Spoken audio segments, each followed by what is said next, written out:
രൂപീകൃതമായതു മുതൽ LDF മാത്രം വിജയിക്കുന്ന വാർഡാണ് കൊല്ലം ജില്ലയിലെ കൈക്കുളങ്ങര. LDF വാർഡ് നിലനിർത്താൻ രംഗത്തിറക്കിയ മിന്നു റോബിൻ അവസാന മണിക്കൂറിലും വീടുകൾ കയറി വോട്ടർമാരെ നേരിൽ കാണുന്നു. വാർഡിലെ ഓരോ വീടും തനിക്ക് സ്വന്തം വീട് പോലെയാണെന്നും മിന്നു പറയുന്നു. കൊല്ലം കോർപ്പറേഷനിലെ കൈക്കുളങ്ങര വാർഡിലെ സ്ഥാനാർത്ഥി LDF സ്ഥാനാർത്ഥി അവസാന നിമിഷം പോലും വോട്ടർമാരെ പരമാവധി നേരിൽ കാണാനുള്ള ഒരു പ്രചരണ തന്ത്രത്തിൽ തന്നെ ആയിരിക്കുന്നു. കോർപ്പറേഷൻ രൂപീകൃതമായതു മുതൽ LDFനോട് മാത്രം ഒപ്പം നിന്ന വാർഡാണ്. എന്നാലും അവസാന വട്ടവും വോട്ടർമാരെ കാണുക എന്നുള്ളത് തന്നെയാണ് തീരുമാനം. തീർച്ചയായിട്ടും നമ്മൾ അക്ഷീണം പ്രവർത്തിക്കണം. കൈക്കുളങ്ങര കഴിഞ്ഞ് 25 വർഷമായി LDFനൊപ്പം തന്നെയായിരുന്നു. ആ ആത്മവിശ്വാസമുണ്ട്. എങ്കിലും നമ്മൾ വിശ്രമമില്ലാതെ അവരുടെ കൂടെ ഉണ്ട് എന്ന് അവർക്ക് ഉറപ്പുവരുത്തി കൊടുത്തുകൊണ്ട് തന്നെയാണ് വോട്ട് ചോദിക്കുന്നത്. തീർച്ചയായിട്ടും ഇവരെന്നെ തുണയ്ക്കുമെന്ന വിശ്വാസത്തിലാണ് ഞാനും എനിക്കൊപ്പമുള്ള ഈ സഖാക്കളെല്ലാവരും. 2-3 ആഴ്ചത്തെ പ്രചരണം പരമാവധി വോട്ടർമാരെ എനിക്കൊന്ന് 1-2 തവണയൊക്കെ കണ്ടിട്ടുണ്ടാകും. എങ്ങനെയായിരുന്നു അവരുടെയൊക്കെ ഒരു പ്രതികരണം ഉണ്ടാവുമല്ലോ? നമ്മൾ ഏകദേശം 3 റൗണ്ട് പൂർത്തിയാക്കി. ഇതിപ്പോ അവസാന ദിവസമാണ്. നാളെ നിശബ്ദ പ്രചരണമാണ്. ഏകദേശം 20-22 ദിവസത്തോളം നമ്മൾ എല്ലാവരും എണ്ണയിട്ട യന്ത്രം പോലെ ഇങ്ങനെ പ്രവർത്തിച്ചുകൊണ്ടിരിക്കുകയാണ്. തീർച്ചയായിട്ടും എനിക്ക് കയറി ചെല്ലാൻ പറ്റുന്ന വീടുകളാണ്.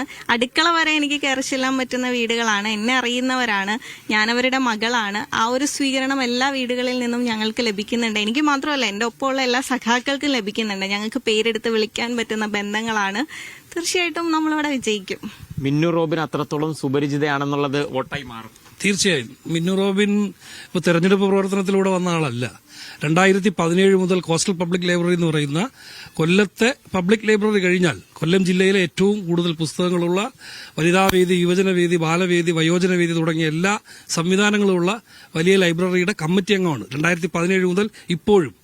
അപ്പൊ അതാണ് മിന്നു റോബിന്റെ അടിസ്ഥാനം എന്ന് പറയുന്നത്. ആളുകൾക്ക് അത്രയും അടുത്തറിയാം. തീർച്ചയായിട്ടും പ്രളയത്തിന്റെ സമയത്ത് മത്സ്യത്തൊഴിലാളികൾ വള്ളവാട്ട് പോകുമ്പോൾ, മിന്നുവിന്റെ അച്ഛൻ ഉൾപ്പെടെ പോകുമ്പോൾ, മിന്നു ലൈബ്രറിയിൽ അവർക്ക് വരുന്ന പുസ്തകങ്ങളും തുണിത്തരങ്ങളും ഭക്ഷണ സാധനങ്ങളും എല്ലാം ക്രമീകരിച്ച് വിവിധ ജില്ലകളിലേക്ക് കയറ്റിവിടുന്ന സന്നദ്ധ പ്രവർത്തിയായിരുന്നു. അതുപോലെ തന്നെ കോവിഡ് കാലത്ത് 3 തവണ ക്വാറന്റൈനിൽ പോയപ്പോഴും തുടർച്ചയായി, അത് ഓരോ തവണ ക്വാറന്റൈനിൽ പോകുന്ന എന്തുകൊണ്ടാ, കോവിഡ് വരും, വീണ്ടും അത് മാറുമ്പോൾ വീണ്ടും അതിന്റെ പ്രവർത്തനങ്ങൾക്ക് അതിന്റെ വോളണ്ടിയറായി ആളുകളെ വാക്സിനേഷൻ സെന്ററുകളിൽ എത്തിക്കാൻ, അവിടുത്തെ കാര്യങ്ങൾ നടത്താൻ, അങ്ങനെയെല്ലാം സജീവമായി പ്രവർത്തിച്ചിട്ടുള്ള പരമാവധി വോട്ട് ഉറപ്പിക്കാനുള്ള ഓട്ടത്തിലാണ് സ്ഥാനാർത്ഥി.